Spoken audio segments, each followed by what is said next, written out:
भी बिहार शिक्षक भर्ती 4.0 की तैयारी कर रहे हैं तो यह क्लास आप सभी के लिए बहुत ही उपयोगी होने वाले, क्योंकि आज की यह क्लास हमारी होगी आधुनिक भारत के इतिहास की। क्योंकि यह क्लास इम्पोर्टेंट इसलिए है क्योंकि आज की इस क्लास में हम एक स्पेशल श्रृंखला को स्टार्ट करने जा रहे हैं, जो कि है हमारा अभी तक सारे के सारे जितने भी परीक्षाएं हुई हैं उनके अंतर्गत जितने भी आधुनिक भारत के इतिहास के प्रश्न पूछे गए हैं उनके सारे के सारे प्रश्न आपके समक्ष रखने वाले हैं। इससे पहले हमने 37 क्लासेज आपको प्रोवाइड कर दिया है, चाहे प्रीवियस ईयर की बात हो चाहे अदर की बात हो, आप उन्हें जाकर प्लेलिस्ट पर देखिए। और चलिए पहला प्रश्न देखेंगे, हम आपको बताते हुए चलेंगे कौन सा प्रश्न कहाँ पर पूछा गया है। चले पहले प्रश्न में कहा क्या जा रहा है, यूरोपीय किस सदी में भारत आए थे। आपको बताना होगा कि यूरोपीय किस सदी में भारत आया था। तो ए हरियाणा का एसएससी का एग्जाम हुआ था, वहाँ पर यह प्रश्न पूछा गया था। ए ऑप्शन कर रहा है 17वीं सदी में, और बी ऑप्शन कर रहा है 18वीं सदी में, और सी ऑप्शन कर रहा है 19वीं सदी में, और डी ऑप्शन कर रहा है हमारा 15वीं सदी में। तो कमेंट करिए और जल्दी से उत्तर बताइए। बिहार शिक्षक भर्ती की आप डेली क्लासेज अब हमारे साथ जुड़कर प्राप्त कर सकते हैं। जो भी आपको चाहिए पहले सब्जेक्ट की क्लास आप बताइए, हम आपको प्रोवाइड करेंगे। डेली प्रैक्टिस सेट आप हमारे साथ जुड़कर करिए। चले पहले प्रश्न की बात करेंगे तो हमारा इसमें डी ऑप्शन, जो यूरोपीय थे, अगर भारत में आने की बात हुआ तो यहाँ पर 15वीं शताब्दी में भारत आए थे, आपको पता होना चाहिए। ठीक है, ए ऑप्शन गलत हो जाएगा, माफ़ी चाहेंगे। ए ऑप्शन आप लोग जो बता रहे हैं आपका आंसर गलत है, हमारा डी ऑप्शन यहाँ पर सही हो जाएगा। ठीक है, चलिए आगे बढ़ेंगे। हम आपको यह श्रृंखला इसलिए स्टार्ट करके दिए क्योंकि अभी तक हमने 37 क्लासेज लगभग आपको जो प्रीवियस ईयर करा रहे थे बीपीएससी का वह कंप्लीट हो गया। पूरा आधुनिक भारत के इतिहास को हमने कंप्लीट करा दिया है। प्रीवियस ईयर के क्वेश्चनों को जो बीपीएससी के द्वारा अब तक पूछे गए हैं, अगर नहीं देखे आप तो चैनल के प्लेलिस्ट पर जाइए, वहां पर देख सकते हैं। तो अब हम एक नया श्रृंखला स्टार्ट करते हैं। अब हम आपको सारे के सारे सब्जेक्टों को आज तक जितनी भी परीक्षाएं हुई हैं वहाँ से जो भी प्रश्न बने हैं हम आपको प्रोवाइड कर देंगे। ठीक है, तो चलिए आगे बढ़ेंगे और अगले प्रश्न की बात करेंगे। अगले प्रश्न में कहा जा रहा है, भारत के समुद्री मार्ग की पहली बार खोज किसने की थी। आप तो जानते ही होंगे, लेकिन हमारा यह काम है कि हम आपको पूरा ए टू जेड बताएंगे। ठीक है, तो चलें। ए ऑप्शन में कह रहा है पुर्तगालियों ने, बी ऑप्शन में कह रहा है फ्रांसीसियों ने, और सी ऑप्शन में कह रहा है अंग्रेजों ने, और डी ऑप्शन में कह रहा है डचों ने। तो यह कमेंट आप लोग करिए, उत्तर क्या होने वाला है। एसएससी सीजीएल में भी यह प्रश्न पूछा गया, एनटीपीसी में भी यह प्रश्न पूछा गया। तो चलिए आपकी परीक्षा में भी यह प्रश्न पूछा जा सकता है, एक बार कमेंट करिए। चले तो बिल्कुल सही हमारा जो उत्तर होगा, अगर बात करेंगे भारत के समुद्री मार्ग की पहली बार खोज किसने की थी, तो उसका उत्तर हो जाएगा पुर्तगालियों ने। ए ऑप्शन यहाँ पर हमारा सही हो जाएगा। ठीक है, अगर चैनल पर पहली बार आए तो पूरा क्लास जरूर देखिएगा, उसके बाद आप खुद निर्णय करिएगा कि यह क्लास आपके लिए लाभकारी है कि नहीं है। चले आगे बढ़ेंगे। समुद्री मार्गों से भारत में आने वाला पहला यूरोपियन देश है। कौन सा देश है जो समुद्री मार्ग से भारत में सबसे पहली बार आया था, यह आपको इस प्रश्न के अकॉर्डिंग बताना होगा। तो चलिए ऑप्शन पर चलेंगे। पहले ऑप्शन में कह रहा है फ्रांस, दूसरे ऑप्शन में कह रहा है डच, और तीसरे ऑप्शन में ब्रिटेन कह रहा है, और चौथे ऑप्शन में पुर्तगाल बता रहा है। चलें बताइए, समुद्री मार्ग से भारत में आने वाला पहला यूरोपियन देश है, कौन सा होगा, एक बार कमेंट करिए। चलें बिल्कुल सही उत्तर जो हो जाएगा हमारा पुर्तगाल हो जाएगा। हमारा इस क्लास का एक ही लक्ष्य है, आपको कम समय में अधिक प्रश्न प्रोवाइड किए जाएं, क्योंकि आपके पास समय अभी आप जान रहे हैं कि बहुत है, लेकिन अगर आपका समझ लीजिए अगस्त में नोटिफिकेशन भी आएगा अगस्त में, तो मात्र 1 महीने के अंदर आपका एग्ज़ाम करा लिया जाएगा। आप भी जानते हैं TRE 1 में देखे होंगे, 2 में, 3 में सारे के सारी परीक्षाएँ ऐसे ही हुई। जैसे पेपर कब कराया गया, जैसे फार्म आपका भर के आप खाली हुए 10 से 15 दिन के अंदर आपका एग्ज़ाम करा लिया गया था। तो टेंशन मत लीजिए, आप हमारे साथ जुड़े हैं तो आपको क्लासेज अब हम जहां तक उम्मीद करेंगे कि आप डेली हमारे साथ जुड़कर पढ़ेंगे। ठीक है, चलिए आगे बढ़ेंगे। अगले प्रश्न की बात करें, यह प्रश्न तो एकदम नया है, हम आपको बताने चल रहे हैं यह प्रश्न एकदम नया है और आप शायद इससे पहले आप शायद पढ़े भी ना हो। प्रश्न में कहा जा रहा है केव ऑफ गुड होप कहाँ स्थित है। क्या कह रहा है, केव ऑफ गुड होप कहाँ स्थित है।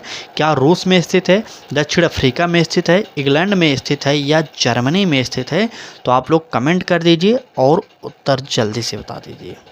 चलिए, कहाँ पर स्थित है, केव ऑफ गुड होप। तो बिल्कुल सही, जो लोग उत्तर दे रहे हैं बी ऑप्शन सही हो जाएगा हमारा, दक्षिण अफ्रीका में केव ऑफ गुड होप दक्षिण अफ्रीका में स्थित है। बी ऑप्शन हमारा यहाँ पर सही हो जाएगा। ठीक, चले नेक्स्ट प्रश्न पर चलेंगे। अगला प्रश्न कह रहा है, अगर आप चलिए सारे के सारे प्रश्न कहीं ना कहीं पर पूछे गए हैं, अगर हम आपको नहीं बता रहे हैं तो इसका मतलब ये नहीं कि अपने मन से प्रश्न रख दे रहे हैं, ऐसा बिल्कुल नहीं। हम आपको जो भी प्रश्न इस क्लास में कराएंगे आज से, वह कहीं ना कहीं पूछे गए हैं। अगला प्रश्न होगा, वास्को डी गामा भारत कब आया था। क्या 1492 में आया, 1498 में या 1419 में या 1598 में। बताइए वास्को डी गामा भारत में कब आया। तो आप सभी को पता होना चाहिए कि वास्को डी गामा भारत की खोज करने वाला व्यक्ति था। तो यह 1498 में भारत में आया था। यहाँ पर हमारा बी ऑप्शन सही हो जाएगा। ए ऑप्शन मत करिएगा, 1598 बिल्कुल गलत हो जाएगा। हमारा जो उत्तर होगा 1498, बी ऑप्शन सही हो जाएगा यहाँ पर। ठीक है, चलिए आगे बढ़ेंगे। अगला प्रश्न देखेंगे क्या कह रहा है। अगले प्रश्न में कह रहा है कि 1498 ईस्वी में वास्को डी गामा कहाँ पहुँचा था। तो आप सभी जानते होंगे, बताइए कमेंट करिए। गोवा में पहुँचे थे, कोचीन में या सूरत में या कालीकट में। 1498 ईस्वी में वास्को डी गामा कहाँ पर पहुँचा था, तो आप उत्तर बताइए एक बार। चलिए 1498 बिल्कुल सही। जो उत्तर होगा, अगर 1498 में जो वास्को डी गामा आया था वह आया था कालीकट। कालीकट कहाँ पर है, किस राज्य में है, एक बार कमेंट करिए। इसका उत्तर जो होगा डी ऑप्शन सही हो जाएगा। तो यहाँ पर सारे के सारे टॉपिक वाइज हम कराएंगे। अभी आधुनिक भारत के इतिहास के एक से एक पार्ट हैं जो आपके पेपर में बार बार पूछे गए हैं। बात करेंगे ईस्ट इंडिया कंपनी का भी और ब्रिटिश की आर्थिक एवं प्रशासनिक नीतियों का। सारे के सारे चैप्टरों को हम एक साथ आपको नहीं कराएंगे। ठीक है, जनजाति विद्रोह एवं किसान आंदोलन, ये सारे के सारे प्रश्न हम आपको कराएंगे। तो बने रहिए, यहाँ से जितने भी प्रश्न बनते हैं हम आपको डेली प्रोवाइड करने की पूरी कोशिश कर रहे हैं। ठीक है, बाकी क्लास अच्छी लग रही हो तो लाइक करिएगा, अपने मित्रों तक इसे एक बार शेयर जरूर कर दीजिएगा। चलें आगे बढ़ेंगे और अगले प्रश्न की बात किया जाए तो कह रहा है कि पुर्तगाली यात्री वास्को डी गामा का कालीकट में स्वागत करने वाले भारतीय राजा का नाम बताइए। देखिए पहले सबसे पहले प्रश्न क्या पूछा गया था कि कब आया था, तो उसका उत्तर हुआ था 1498 में। फिर आपसे प्रश्न पूछा कि कहाँ पर आया था, तो कालीकट बंदरगाह पर आया था। अब आपसे पूछा रहा है जब वह कालीकट बंदरगाह पर आया था तो वहाँ के राजा उस समय कौन थे जिसने उनका स्वागत किया था। चलिए अगर ऑप्शन के अकॉर्डिंग देखें तो पहला ऑप्शन कह रहा है अल्बुकर्क होंगे, दूसरा ऑप्शन कह रहा है अल्मीड़ा है, तीसरा ऑप्शन जमोरिन और चौथा ऑप्शन इनमें से कोई नहीं। एक बार कमेंट करिए और उत्तर जल्दी से बताइए। चले बिल्कुल सही, अगर जो स्वागत किया था उसकी बात किया जाए तो वो राजा थे जमोरिन। हमारा यहाँ पर सी ऑप्शन सही हो जाएगा। ठीक है, सी ऑप्शन सही हो जाएगा, जमोरिन हमारा उत्तर सही हो जाएगा। आगे बढ़ते हैं, अगला प्रश्न देखेंगे। अगले प्रश्न में कहा क्या जा रहा है, अगले प्रश्न में कह रहा है कि पुर्तगालियों द्वारा गोवा पर कब्जा कब किया गया था। बताइए क्या 1605 में किया गया था या 1590 में या 1510 में या 1610 में, किस में किया गया था आप लोग बताइए। पुर्तगालियों द्वारा गोवा पर कब्जा कब किया गया था। ठीक, चलें बिल्कुल सही, बताइए जल्दी जल्दी कमेंट करते रहिए और उत्तर जल्दी जल्दी बताते रहिए। चलें बताइए, यह प्रश्न DSSB 2019 में पूछा गया, RRB ग्रुप डी के पेपर में 2018 में पूछा गया और RRB NTPC के पेपर में 2021 में भी यह प्रश्न पूछा गया था। इसलिए आपके पेपर में भी यह प्रश्न आ सकता है। यह मत समझिएगा कि कहीं का प्रश्न कहीं पर नहीं आएगा, क्योंकि टॉपिक आपके पेपर की बात करेंगे तो वहाँ पर आधुनिक भारत का इतिहास कहा गया है। तो यहाँ से जो भी प्रश्न बनेंगे आपको पढ़ना ही पड़ेगा। ठीक है, तो बात करेंगे इस प्रश्न के उत्तर की। तो पुर्तगालियों द्वारा गोवा पर कब्जा किया गया था, इसका उत्तर हो जाएगा हमारा क्या, 1510 ईस्वी में। सी ऑप्शन हमारा यहाँ पर सही हो जाएगा। ठीक है, याद करते चलिएगा, पुर्तगालियों द्वारा गोवा पर कब्जा 1510 ईस्वी में किया गया था। चलिए आगे बढ़ते हैं और अगला प्रश्न देखेंगे क्या कह रहा है हमारा अगला प्रश्न। अगले प्रश्न में कह रहा है कि निम्नलिखित में से कौन सा स्थान भारत में पुर्तगालियों का मुख्यालय था। तो आप लोग जरूर बताइए कि पुर्तगालियों का मुख्यालय कौन सा स्थान था। क्या कोचीन था, गोवा था, कालीकट था, या इनमें से कोई नहीं। चलें देखिए, जिस भी शब्द को पहले यूज किया जा रहा है यहाँ पर देखिए, सबसे पहले भारत की खोज करने वाले की बात किया गया, कहाँ पर आया, किस सन में आया, किसने स्वागत किया, ये समाप्त हुआ। अब यहाँ पर पुर्तगालियों से लेकर यह दूसरा प्रश्न है।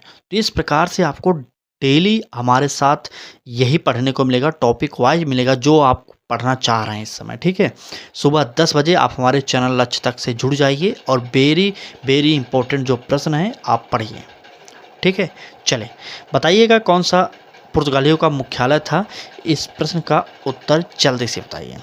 तो इसका उत्तर जो हो जाएगा हमारा बी ऑप्शन गोवा हो जाएगा। जितने लोगों ने सही उत्तर दिया, आप थोड़ा और मेहनत करते रहिए, क्योंकि एक भी प्रश्न आपसे गलत ना होने पाए। ठीक है, चले बाकी बिहार शिक्षक भर्ती तो एक असमंजस की स्थिति बनी हुई है, लेकिन हम अपने तरफ से तैयारी करते रहेंगे, क्योंकि TRE 4 कभी भी आ सकता है। डोमिसाइल लागू होगा या नहीं ये तो बात की बात है, लेकिन आप अपनी तैयारी करते रहिएगा। लास्ट में जो होगा वह देखा जाएगा। ठीक है, डोमिसाइल के चक्कर में मत उलझिएगा, अपनी तैयारी भी करते रहिए। बाकी आपकी इच्छा है, आप चाहे जो भी कर सकते हैं। ठीक है, लेकिन तैयारी करते रहिएगा। चलिए आगे बढ़ते हैं, अगले प्रश्न की बात करेंगे। बंगाल की खाड़ी में समुद्री डकैती हेतु हुगली का उपयोग कौन करता था। तो आप सभी जानते होंगे, बताइए उत्तर।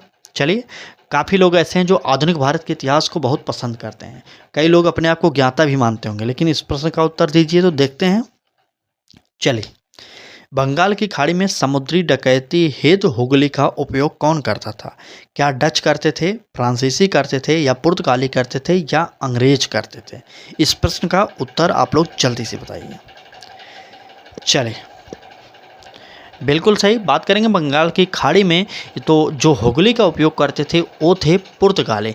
यह BPSC प्री के एग्ज़ाम 2018 और 2019 में पूछा गया था। तो देखिए, हमने आपसे कहा था कोई भी एग्ज़ाम छोड़ेंगे नहीं, जो भी SSC, रेलवे और बाकी यूपी के कोई एग्ज़ाम हो, UP police, Bihar police, BPSC, सारे के सारे पेपरों को हमने देखा और अब आपके लिए प्रश्न को ढूंढ ढूंढ कर ला रहे हैं। ठीक है, तो इस प्रश्न का उत्तर हमने क्या बताया, तो पुर्तगालियों ने हुगली का उपयोग किया था। तो इस प्रश्न का उत्तर हमारा जो निकलेगा, सी ऑप्शन हमारा सही हो जाएगा। ठीक है, नोट कर लिए, सी ऑप्शन सही हो जाएगा। चलें, अगर क्लास अच्छी लग रही हो तो एक बार फिर से निवेदन करेंगे, अपने मित्रों तक जरूर शेयर करिए और रोजाना सुबह 10 बजे हमारे साथ जुड़कर लाइव क्लासेज जरूर पढ़िएगा। चलिए अगले प्रश्न पर चलेंगे, देखते हैं हमारा अगला प्रश्न में पूछा क्या जा रहा है। आज के इस क्लास में तो बस इतने ही प्रश्न थे, बाकी क्लास कैसी लगी यह कमेंट करके जरूर बताइए आप लोग। ठीक है, तो यह हमारा चैनल है, अगर आप पहली बार विजिट कर रहे हैं तो आपको पढ़ाई करनी है, अच्छे से करनी है और निःशुल्क में, फ्री में करनी है, तो आप कर सकते हैं। करना कुछ नहीं, सिर्फ चैनल को सब्सक्राइब कर लीजिए और ये घंटी को ऑन कर लीजिए। बाकी यूट्यूब आपको खुद बताएगा, जब हम पढ़ाएंगे खुद आपको जाकर यूट्यूब बता देगा कि हाँ क्लास स्टार्ट हो गई, अब आप पढ़ सकते हैं। ठीक है, बाकी क्लास कैसी लगी बताइएगा ज़रूर। कल फिर मिलेंगे सुबह 10 बजे। TRE 4 में इस बार आपकी एक सीट तो पक्की होने वाली है। धन्यवाद।